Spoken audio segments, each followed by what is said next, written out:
और आपके पास जो वहाँ पर उतरने के बाद में जो टाइम जो होता है ये 45 मिनट, पौना घंटा। अब पौने घंटे में आप लोग 22 एकड़ एरिया घूम नहीं सकता सर।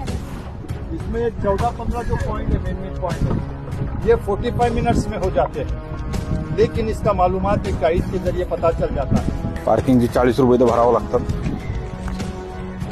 आणि पाणी जे आहे ना, समोर जे दिसत आहेत ना घर, त्या घरांपर्यंत हे पाणी जाते। त्या बोट्स वगैरे जे आहेत ना, इथपर्यंत वरती जातात सगळे। हे पार्किंग आहे आणि तो कचरा दिसतोय का, त्या कचऱ्यापर्यंत पाणी जाते। इथपर्यंत सगळ्या बोट्स आणि या समुद्राच्या लाटा येत असतात सगळ्या। आपण जाणार आहोत तिकडे आता। हे सगळे इकडे बोट निघतात आणि ते जे बोट थांबलेले असतात तिथून सगळ्या बोट निघून तिकडे जंजिरा किल्ला आहे तो, तिथे जातात। हे मागचं जे दिसतंय तिथं तिकीट निघतंय आणि तुम्हालाच घेतोय।